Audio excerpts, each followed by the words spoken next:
So again, it's a 1961 red face blue dial, and it's got a F163 motor, Continental flathead, um, and I'm gonna just kind of show you guys or bring you up to what I've done so far. So the again, the head I took off.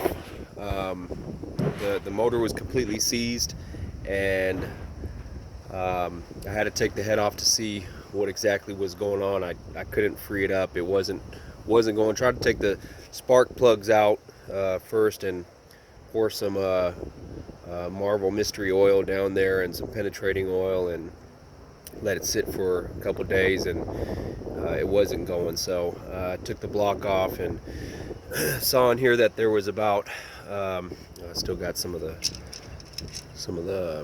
discs from the valves in there, but I saw that in this first cylinder there was about 3 inches of standing water, and also this valve. So it was pretty rusted in here, and it was pretty rusted in this first valve. And so what I think happened was the exhaust manifold that was right here has a straight pipe that comes up, and there was no rain cap on it. So I think water was just getting in there and somehow creeping in there, because it was all the water and corrosion and stuff was all right here in these ports in these areas. So it could also been a crack in the manifold gasket, or had a blown head gasket. It had something like that. But either way, I got it cleaned out, and I still got to clean it a little more, obviously. I also had to take the valves out because a lot of these valves were sticking and they weren't dropping down, and I was trying to work them back and forth, and they weren't wanting to go. So since I'm this far along, I'm just gonna pretty much do a rebuild on it, and I'm gonna get new valves. So today I took the valves out. I took all the valves out, and I looked online and on other YouTube videos and tried to see exactly how to do it for these engines. And it was kind of, you have to have a spring compressor to get the valves out, right?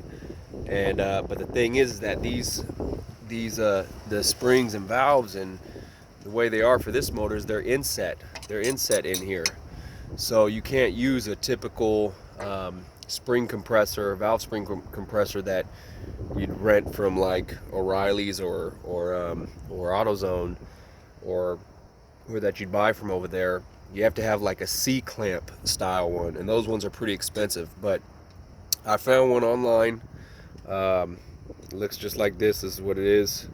And I don't remember the exact name of it, but I think it's like a small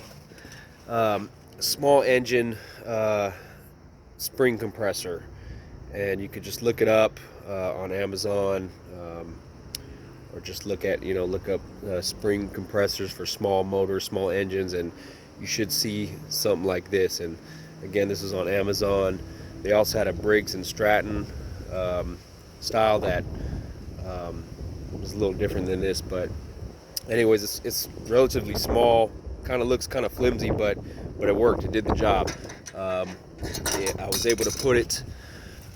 What I did was you have the springs in here, and I put it on the spring first, just to compress the spring, and the disc that's just below the spring, I tapped on it a little bit.